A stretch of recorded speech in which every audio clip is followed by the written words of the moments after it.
with spoilers regarding AEW's plans for the Hardy Boyz and WrestleMania pitches for Cody Rhodes. This is Wrestling Hub. My name is John, and you're watching the Wrestling Report for March 10th. Before we get into the rest of the video, make sure you subscribe to Wrestling Hub and turn on all notifications to stay up to date with everything in the world of pro wrestling. Also, don't forget to follow us on Instagram at WrestlingHubOfficial and also follow us on Twitter at Wrestling_Hub.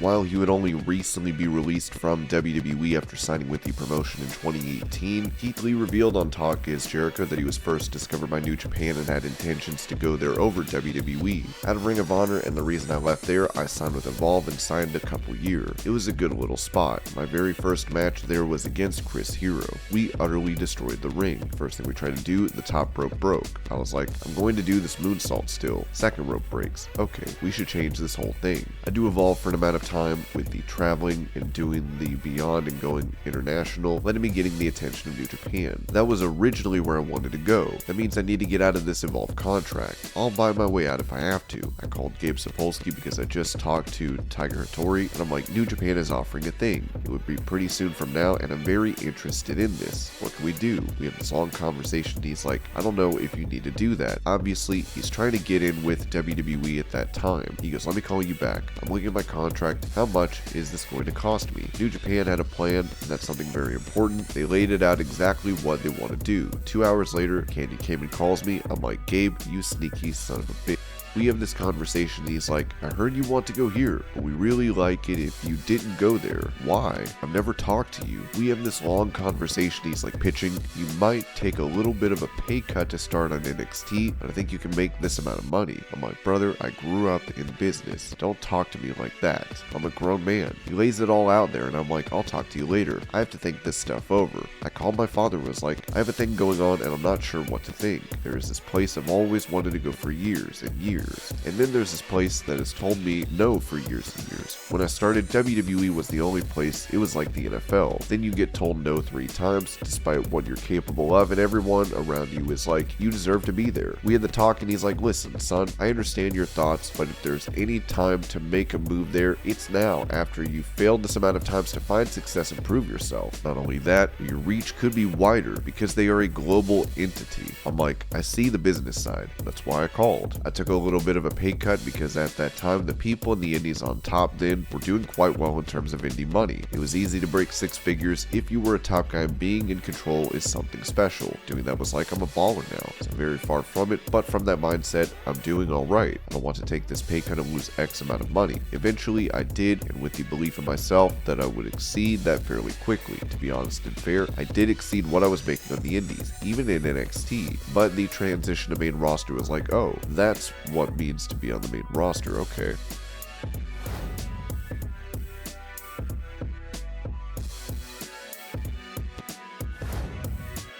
During the Revolution post-show media scrum, Sting would compare AEW to WCW, saying the latter promotion was the best time in wrestling for him. I think it starts from the top and works its way down. We had a period of time with WCW where Eric Bischoff came on board, and Hogan, Hall, Nash, the NWO, Buff Bagwell, Lex Luger, the Steiner Brothers, Big Papa Pump, but everybody was pointing in the same direction and marching to the same beat for about a year, maybe 18 months if we were lucky, and that was the best time ever in wrestling for me. But with AEW, and it started with Eric and worked its way down, with AEW, it's Tony Khan telling you he's a people person. I watch him talk with the grips, moving cable around, and he really cares about his talent and treats everybody with respect. He's a giver, you know? So he's like a player coach almost. You want to perform for the guy.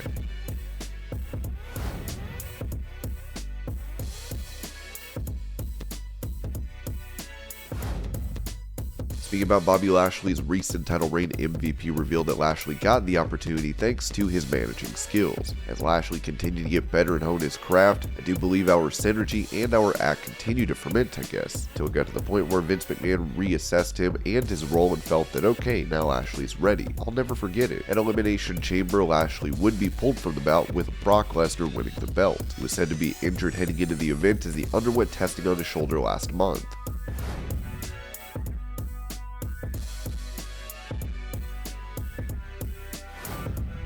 With The Undertaker set to be inducted into the WWE Hall of Fame this year, Jim Ross took to his podcast to bring up the fact that the company snubbed him from Taker's induction video package. What really matters is how many JR soundbites have been in any of these packages. Is the wrestling war that volatile that the guy that was the soundtrack of the biggest moments in Undertaker's career is eliminated? Is that authentic, or is it just being selfish or vindictive? It's not like I walked out of WWE. It's not like I left them high and dry somewhere or I didn't do my job. It's all optics, and that's not fair to the fans.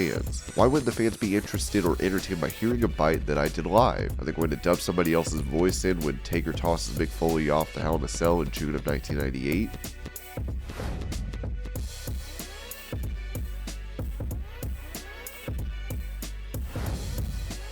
EC3's Control Your Narrative seems to be growing, especially after news of an apparent TV deal in the works. While talking to Fightful, EC3 claimed that Major League Wrestling tried to get a CYN event canceled. MLW did try to get us canceled out of the venue because we're running at the exact same time as them. Control Your Narrative will take place right next door to MLW, who tried to have us kicked out of the building.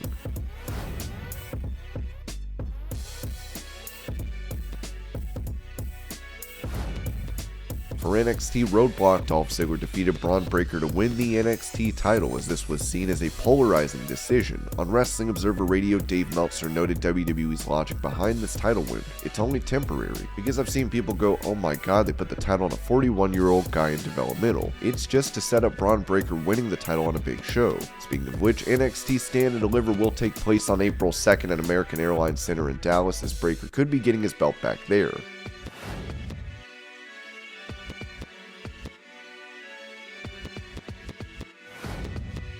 Speaking of Breakker, he also wrestled on Raw this week in a tag team match with Ciampa against the Dirty Dogs. For the one-on-one podcast, Bron revealed the advice he received backstage. It was a great experience. I learned a ton of things. Monday night, there is a feeling to it. It's a unique feeling, just being on Raw. It's the biggest show. It's crazy to think I was even a part of that, to get to perform. It was such an honor for me to be there. So cool. I got to meet and talk with a ton of these superstars. They gave me all kinds of tips and helps, things they wanted to extend to me to help me be successful.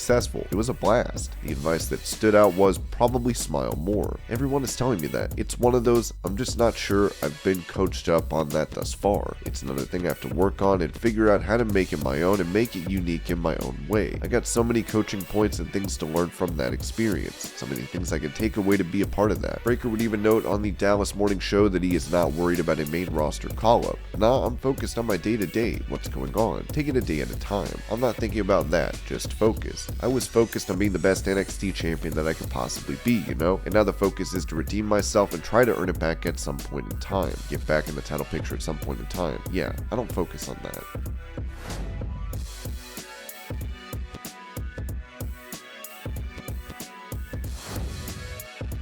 Dave Meltzer had previously reported that Seth Rollins was expected to face Shane McMahon at WrestleMania, but it seems another match is now in the works for the Messiah of Drip. It was reported that sources for Fightful Select's recent Cody Rhodes update indicated Cody was pitched as Seth Rollins' WrestleMania opponent, but that's obviously up in the air now. Rhodes has multiple offers, and WWE wants him to apparently make a decision soon. It was also noted on Wrestling Observer Radio that WWE wants Cody to appear on Raw prior to Mania. Obviously, WWE wants him for WrestleMania. Time is running out. I think we have 3 weeks until Mania. So I know there's Raw in Monday in Jacksonville. If he's going to be at WrestleMania, it would make sense to debut in Jacksonville if they have a deal, which we don't know about. If he's not there, I would assume the deal is not closed. But that's the date they wanted him for. So as far as we know, he had stuff set up for WrestleMania and it was off the board as of a couple days ago. Talks are still going on, and I guess we'll find out.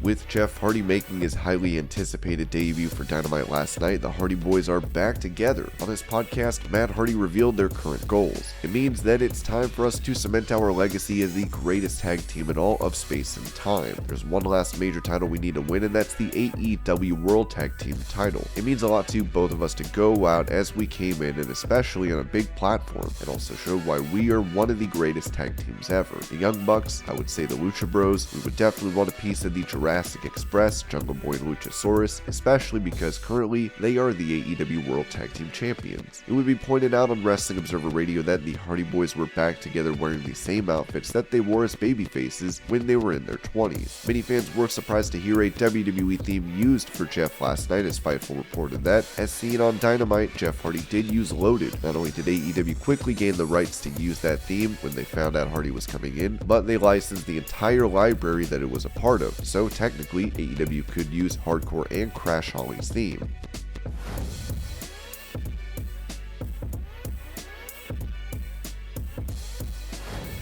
With Stone Cold recently announcing he will be returning to face Kevin Owens at WrestleMania, Chris Jericho noted on Kurt Angle's podcast why KO is the right man for this job. He's the best guy for the job. He's one of the only guys for the job because, first of all, if Steve does come back, he's going to look like a killer. He's going to be so big and jacked up, he's not going to come back and just be there wearing a t-shirt and shorts. He always told me, if I go back, I don't want to go back as anything less than before. If I go back, there's going to be so much training going on that I don't want to come back just for one.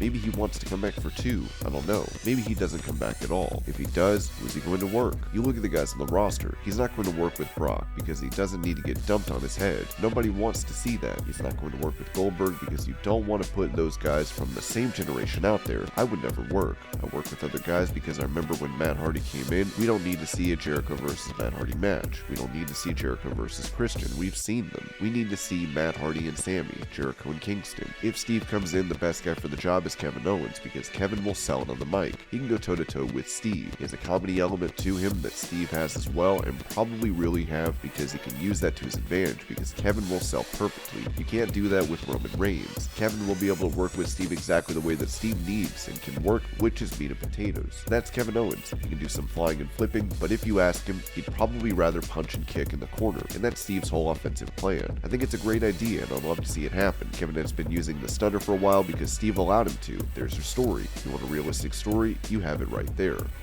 And this was your Pro Wrestling News Update. I hope you're all having a great day. Thank you so much for watching, and I'll see you later.